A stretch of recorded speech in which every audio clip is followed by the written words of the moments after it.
प्रिय विद्यार्थियों, हिंदी क्लासेज में आपका स्वागत है। हमारा विषय है विशेषण। आज हम विशेषण का पहला भेद गुणवाचक विशेषण पढ़ेंगे। सबसे पहले हम ये जानेंगे कि गुणवाचक विशेषण होता क्या है, गुणवाचक विशेषण कहते किसे हैं। तो यहाँ पर गुणवाचक विशेषण की परिभाषा है, वे विशेषण जो संज्ञा व सर्वनाम के रंग रूप, गुण दोष, आकार, प्रकार व स्वभाव संबंधी विशेषता का बोध कराते हैं, उन्हें गुणवाचक विशेषण कहते हैं। वे विशेषण जो संज्ञा व सर्वनाम के रंग रूप, गुण दोष, आकार, प्रकार व स्वभाव संबंधी विशेषता का बोध कराते हैं, उन्हें गुणवाचक विशेषण कहते हैं। यहाँ पर कुछ उदाहरणों द्वारा गुणवाचक विशेषण समझाया गया है। पहला उदाहरण है लाल दुपट्टा उड़ गया।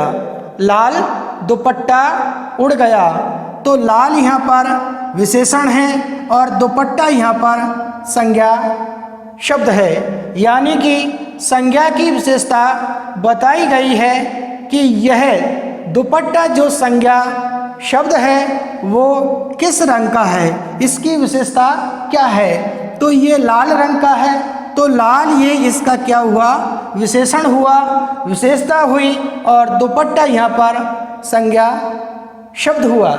हमने परिभाषा में पढ़ा था कि वे विशेषण जो संज्ञा व सर्वनाम के रंग रूप, तो यहाँ पर रंग का बोध हो रहा है, दुपट्टा यहाँ पर संज्ञा है। वे विशेषण जो संज्ञा व सर्वनाम के रंग रूप, गुण दोष, आकार, प्रकार व स्वभाव संबंधी विशेषता का बोध कराते हैं, ये हमने परिभाषा में पढ़ चुका है या पढ़ चुके हैं। तो ये लाल यहाँ पर रंग का बोध हो रहा है, तो ये यहाँ पर लाल विशेषण है और दुपट्टा यहाँ पर संज्ञा शब्द है, और इस संज्ञा की विशेषता बताई जा रही है कि ये किस रंग की है। तो ये लाल रंग का दुपट्टा है, तो लाल ये विशेषण है। इसी तरीके से हम दूसरा उदाहरण पढ़ते हैं, लाल टोपी जा रही है। लाल टोपी जा रही है, तो टोपी यहाँ पर संज्ञा शब्द है और टोपी यहाँ पर संज्ञा शब्द है, और लाल ये इस टोपी का रंग है, और जहाँ पर रंग का बोध होता है उसे गुणवाचक विशेषण कहते हैं, जो हमने परिभाषा में पढ़ लिया है। तो लाल ये यहाँ पर विशेषण है और टोपी यहाँ पर संज्ञा है। यहाँ पर टोपी जो संज्ञा है उसकी विशेषता बताई जा रही है कि टोपी कैसी है, तो ये लाल है, तो ये विशेषण है। इस तरीके से हम कह सकते हैं कि लाल दुपट्टा उड़ गया, और दूसरा उदाहरण है लाल टोपी जा रही है। ये दोनों उदाहरण हैं या ये दोनों वाक्य हैं, वो गुणवाचक विशेषण के उदाहरण हैं। इसी तरीके से हम तीसरा उदाहरण पढ़ते हैं, बगीचे में काला रीछ नाच रहा है। बगीचे में काला रीछ नाच रहा है, तो रीछ यहाँ पर संज्ञा शब्द है, रीछ यहाँ पर संज्ञा शब्द है, और काला ये इसकी विशेषता है। ये संज्ञा शब्द है रीछ, ये इसके रंग का बोध हो रहा है यहाँ पर, और रंग का बोध हो रहा है तो रीछ किस रंग का है, काले रंग का है, और जहाँ पर रंग का बोध होता है वो गुणवाचक विशेषण होता है।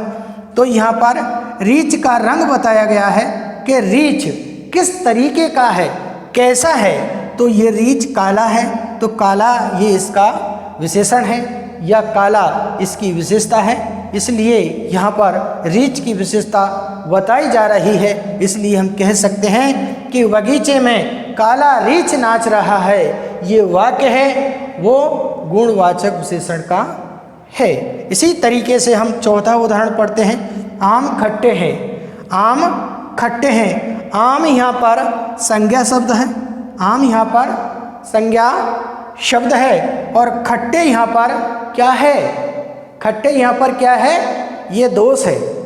खट्टे यहाँ पर दोष है, आम का गुण क्या होता है? आम तो मीठा होता है, तो आम का गुण तो क्या हुआ? मीठा, और दोष क्या हुआ? खट्टा। तो यहाँ पर आम जो संज्ञा शब्द है, इनमें यहाँ पर दोष बताया गया है। संज्ञा आम संज्ञा शब्द है, ये यहाँ पर खट्टे, इसका दोष है, यहाँ पर दोष बताया गया है। और हम परिभाषा में पढ़ चुके हैं कि जहाँ पर गुण दोष का बोध होता है वो कौन सा विशेषण होता है?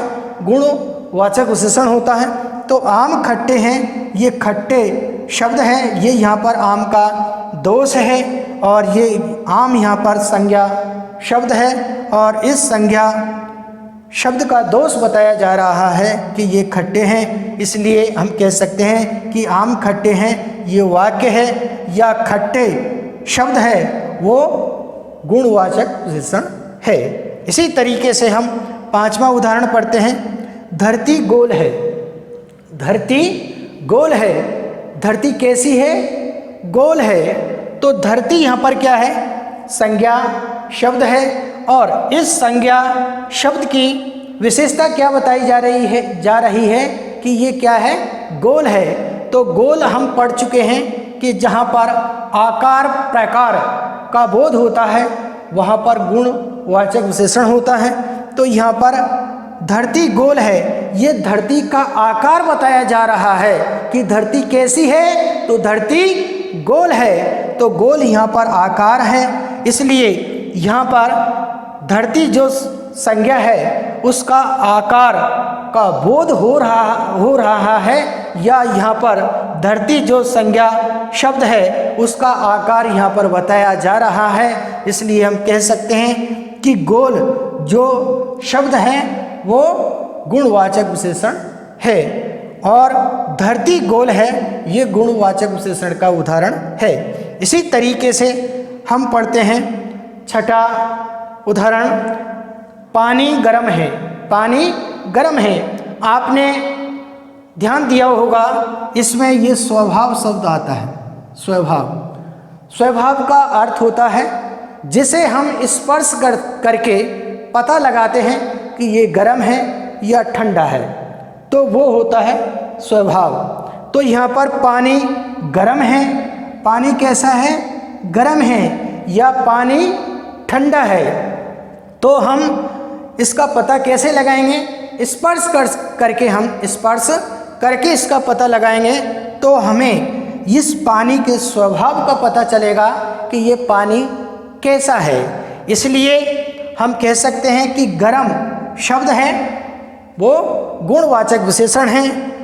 यहाँ पर पानी संज्ञा शब्द है और इसकी विशेषता बताई जा रही है कि ये गर्म है। इसलिए हम कह सकते हैं कि पानी गर्म है, ये वाक्य है वो गुणवाचक विशेषण का उदाहरण है। इस तरीके से हमने गुणवाचक विशेषण की परिभाषा और गुणवाचक विशेषण के बहुत सारे ढेर सारे उदाहरण हमने पढ़ लिए हैं और हमने इसका विस्तार पूर्वक या विधिवत रूप से अध्ययन कर लिया है। आप इन्हें अपनी उत्तर पुस्तिका में लिपिबद्ध करें, क्योंकि आपको किसी भी पुस्तक में इस तरीके का विवरण देखने को नहीं मिलेगा। इसलिए आप इन्हें अपनी उत्तर पुस्तिका में लिपिबद्ध करें और इन्हें याद करें, ताकि आपकी परीक्षाओं में इनसे संबंधित प्रश्न पूछे जाते हैं तो आप बड़ी सरलता और सुगमता के साथ उनका उत्तर दे सकते हैं। आज के लिए इतना ही, से कल पढ़ेंगे। Thank you.